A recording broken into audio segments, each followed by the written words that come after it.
আজকে আমরা একটা অত্যন্ত গুরুত্বপূর্ণ প্রশ্ন নিয়ে আলোচনা করব।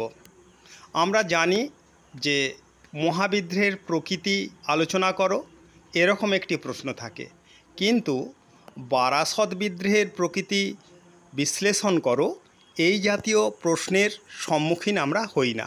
অথচ মাধ্যমিকে 2023-এ এই প্রশ্নটি এসেছিল। প্রশ্নের মান ছিল 4।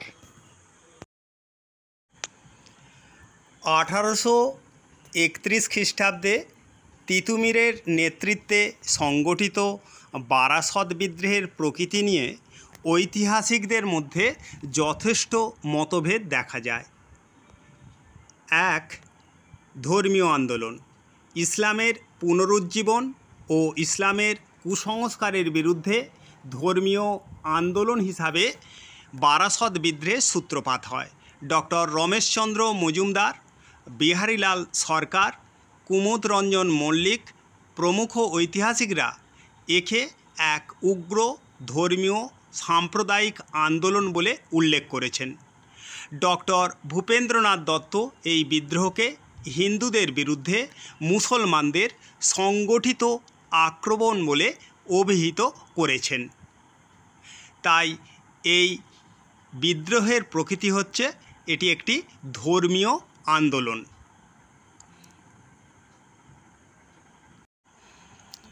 2. জমিদার বিরোধী আন্দোলন। বারাসত বিদ্রোহকে অনেকে জমিদার বিরোধী আন্দোলন বলে অভিহিত করেছেন। পুঁড়ার জমিদার কৃষ্ণদেব রায়ের সঙ্গে তিতুমিরের সংঘর্ষ হয়। মুসলিমদের সঙ্গে নিম্নবর্গের হিন্দুরাও জমিদারের অত্যাচারের বিরুদ্ধে সামিল হয়েছিল। তাই বারাসত বিদ্রোহকে জমিদার বিরোধী এবং অসাম্প্রদায়িক আন্দোলন বলে ঐতিহাসিক হান্টার, থর্নটন প্রমুখ ঐতিহাসিক মন্তব্য করেছেন।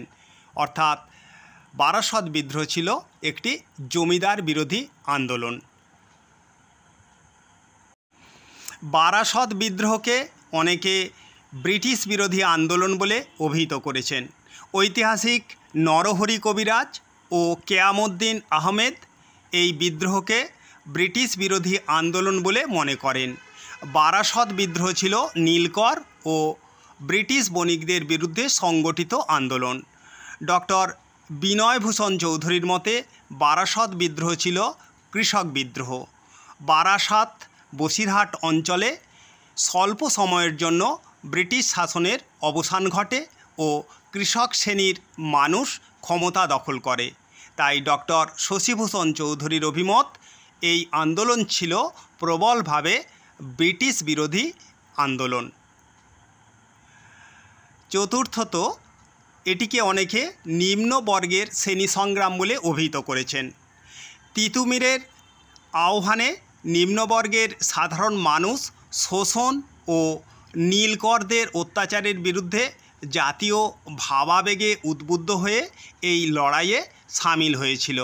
সেই কারণে ঐতিহাসিক রঞ্জিত গুহ বারাসত বিদ্রোহকে নিম্নবর্গের শ্রেণী সংগ্রাম বলে চিহ্নিত করেছেন।